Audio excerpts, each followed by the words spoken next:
करा लें, इससे कोई लेना देना नहीं है। हमारी पुलिस इतनी एफिशिएंट है, ये कहीं भी जाएंगे इनको पकड़ लिया जाएगा। अभी अभी जिस शातिर चोर के बारे में पुलिस ने खुलासा किया है उसका नाम है सुरेश देशमुख। सुरेश पिछले 40 सालों से चोरी की वारदातों को अंजाम दे रहा था। इसके निशाने पर होते थे सहकारी बैंक, जहां पर सुरक्षा के पुख्ता इंतजाम ना के बराबर होते हैं। चोरी की वारदात को अंजाम देने के बाद सुरेश अपने साथियों के साथ देश के अलग अलग राज्यों में नाम और भेष बदल कर रहता था। साल 2011 में अपनी पहचान छिपाने के इरादे से सुरेश ने प्लास्टिक सर्जरी का भी सहारा लिया। चोरी और डकैती जैसी वारदातों को अंजाम देना सुरेश की आदतों में शुमार है। बैंकों में डाका डालते वक्त सुरेश को किसी भी बात का कोई खौफ नहीं होता है। 16 जनवरी को भी सुरेश अपने साथियों के साथ मंडी ब्रांच के जिला सहकारी बैंक में लॉकर काट कर वहां से 32 लाख रुपए लेकर फरार हो गया। सुरेश पिछले 40 साल से बैंकों में बनने वाले लॉकर को काटने में एक्सपर्ट है। सुरेश देशमुख चोरी को अंजाम अपने ग्रुप के साथ देता था। इस ग्रुप में 3 लोग शामिल हैं। इनमें से सुरेश देशमुख और उसका एक और साथी सागर महाराष्ट्र के अमरावती के ही रहने वाले हैं। सुरेश का ये गिरोह साल 1991 से चोरी की वारदातों को अंजाम दे रहा है। चोरी करने के बाद सुरेश ने अपना चेहरा भी बदला, लेकिन प्लास्टिक सर्जरी भी उसके काम नहीं आई और पुलिस ने सुरेश और उसके साथियों को धर दबोचा। इस मामले में पुलिस ने कड़ी से कड़ी जोड़ते हुए अमरावती, महाराष्ट्र और प्रतापगढ़ से 3 सदस्यों को गिरफ्तार करने में सफलता हासिल की। पकड़े गए आरोपियों से गहनता से पूछताछ की गई। इसके बाद इस पूरे मामले का खुलासा होता चला गया। पूछताछ में आरोपियों ने बताया कि वो सबसे पहले बैंकों की रेकी करते थे, उसके बाद गैस कटर की मदद से लॉकर में रखे रुपए चोरी करते थे। मंडी में जो राजापुर में जब चोरी की घटना के बारे में कह रहे हैं, ये 16 तारीख को बैंक में, सहकारी बैंक में उस अज्ञात चोरों द्वारा बैंक के लॉकर को काटकर करीब 32 लाख रुपए ले जाने की घटना हुई थी।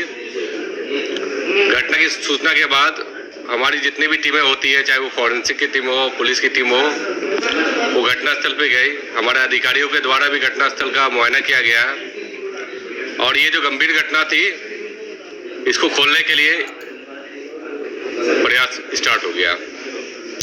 शुरुआती क्लू में हमें ये पता चला कि कुछ गैस कटर के द्वारा पूरे लॉकर को काटा गया है और सीसीटीवी फुटेज से भी कुछ लोगों के आने की सूचना मिली। या मैं ये बताना उचित समझूंगा कि जो बैंक में प्रवेश हुआ है वो बाथरूम के द्वार से हुआ था। खिड़की को बहुत ही आसानी से काट लिया गया था और दरवाजे को तोड़ के बहुत ही आसानी से वो बैंक के अंदर प्रवेश कर गए। हमें जो फुटेज मिले थे बैंक के द्वारा, जिसको बाद में अभियुक्तों द्वारा डिस्कनेक्ट कर दिया गया था, 2 आदमी सीधा दिख रहा है और एक आदमी फ्लैशबैक में हमें दिख रहा है टॉर्च के द्वारा कि लग रहा है कि एक व्यक्ति पीछे भी था।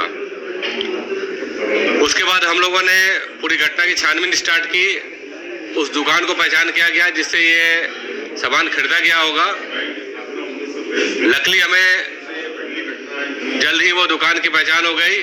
जब दुकानदार से बातचीत किया गया तो उनके द्वारा बताया गया कि यह सामान उनके ही दुकान से खरीदी गई है 2-3 दिन पहले और खरीदारों में से एक खरीदार यहाँ की नहीं, बाहर की बोली बोल रहा था और संभवतः वो महाराष्ट्र का था, महाराष्ट्र की भाषा होगी। उसके बाद हम लोगों ने होटल की तलाश की जहाँ पर वो संभावित रुक सकते थे। होटल के आइडेंटिफिकेशन के बाद जो हमें नंबर मिले, जो नाम मिले, उस पर काम स्टार्ट हुआ। तो उसमें एक तुषार नाम का व्यक्ति की आईडी और नंबर पूरी तरह मैच कर गई। हमारी टीम प्रतापगढ़ गई। पूछताछ के बाद ये साबित हुआ कि इसमें और भी लोग शामिल हैं और एक कनेक्शन हमारा अमरावती का निकला। बैंक में जो चोरी की घटना हुई है, जिस माध्यम से ये लोग आए थे, जो गाड़ी प्रयुक्त की गई थी, जो सामान प्रयुक्त किया गया था, उसके लिए भी हम लोगों ने अलग अलग टीमें लगाई थी। प्रतापगढ़ के बाद हमारी जो टीम है अमरावती के लिए गई। अमरावती के जो वहाँ के कमिश्नर हैं और वहाँ की पुलिस है, उनका बहुत ज़्यादा सपोर्ट हमें मिला है। और उसके बाद जो जितने भी नाम थे वो आइडेंटिफाई हो गए, जिसमें हरि प्रसाद का नाम आया है और सबसे जो मेन जो किरदार है वो है सुरेश राउत उर्फ देशमुख, यानी सागर देशमुख। टीम द्वारा जल्द ही टोल में जब इसकी गाड़ियां जाने लगी थी, इनके नंबर वगैरह थे और इनके लोकेशन के आधार पे कुछ हमें सूचना भी मिलने लगी। इनको पकड़ा गया, ये बार बार भाग रहे थे और इनसे 4,05,000 रुपये की बरामदगी की गई। इनकी गिरफ्तारी कहाँ से हुई? इनकी गिरफ्तारी हमारे यूपी के अंदर ही हुई, क्योंकि ये एक घटना के बाद दूसरे घटना की ओर चल जाते थे, रुकना इनका पर्पस नहीं रहता था। ये लोग बहुत ही बेफिक्र होकर घटना करते थे, इन्हें लगता था कि ये कभी पकड़े भी नहीं जाएंगे और ये बात कहीं ना कहीं स्तर पर सही होती थी। जैसा कि अब इनका आपराधिक इतिहास देखेंगे जो अंतर्राज्यीय है, कई राज्यों में इनके द्वारा चोरी आदि की घटना की गई है। देखिए, इसमें एक और बात आई जब पूछताछ हुई है। बैंक के 3 लॉकर थे, जैसा कि बैंक मैनेजर साहब ने भी बताया है कि 3 गड्डी जो ऊपर रखी हुई थी, करीब लाखों की गड्डी थी और इनके द्वारा भी ये बताया गया है कि जब हम लोग होल किए थे गैस सिलेंडर से और बाद में बैंक मैनेजर साहब से हम लोगों की बातचीत भी हुई है, तो उसमें ये लोग बता रहे काफी नोट जल गया है। हम ये पूरी तरह यकीन के साथ नहीं कह सकते कि उसके रुपए के अमाउंट कितने जले हैं, लेकिन ये लाखों में है। हो सकता है कि ये 16 लाख के भी करीब अमाउंट जला हो।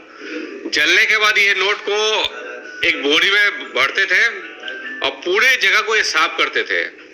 इसके पीछे इसका उद्देश्य ये होता था कि जले हुए नोट के अगर ये पुलिस पा जाएगी तो जले हुए नोट का भी मुकदमा हम पर लिखा जाएगा, इसलिए वो जगह पे कोई भी